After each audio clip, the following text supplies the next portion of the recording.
Let's talk about the possible LEGO sets from the Mandalorian Season 3, Chapter 21, The Pirate.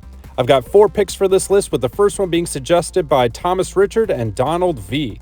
The Pirate King's Corsair Cruiser. The ship has an interesting look to it, and I love it.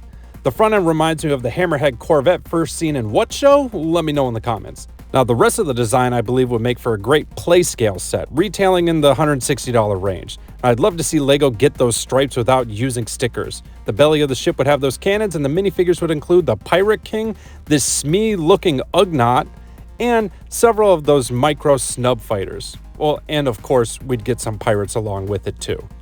The second one on my list was suggested by Euan Plush Studios and Rich O'Neill, Bo-Katan's Mandalorian Starfighter, the Gauntlet.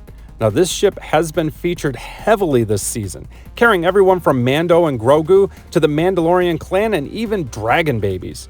Now, LEGO did previously release her ship in a much smaller scale, as well as pre-Vizslas before that, but I imagine this in a much larger scale, like a UCS style, kind of like the Guardian ship, and people are already working on Gauntlet mocks. Now, this style would include some sort of interior that could hold multiple people and must have the capabilities to launch multiple Mandos from the underside. This would include Bo-Katan, several new Mandalorians, and of course, R5-D4. I'm thinking in the $160 to $200 range. Third on my list is my suggestion, the Liberation of Navarro. It was great to finally see this Mandalorian clan in action. The scene reminded me a lot of the Battle of Takodana LEGO set, and there's a great opportunity to make this $40 to $50 set, which would include play functionality within the streets and buildings, such as exploding walls, falling trees, the works, as well as several new Mandalorians, some pirates, and those Kowakian monkey lizards in the brick-built trees. Now, my fourth and final suggestion for this episode would be the Adelphi-based Cantina.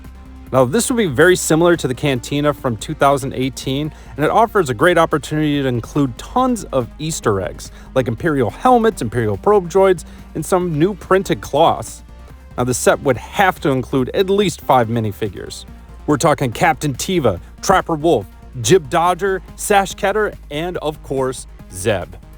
Well, that's all the suggestions I have for this week. Let me know in the comments what you think. And if you haven't already, be sure to like, share, and subscribe so you don't miss next week's episode when I discuss the possible LEGO sets for Chapter 22.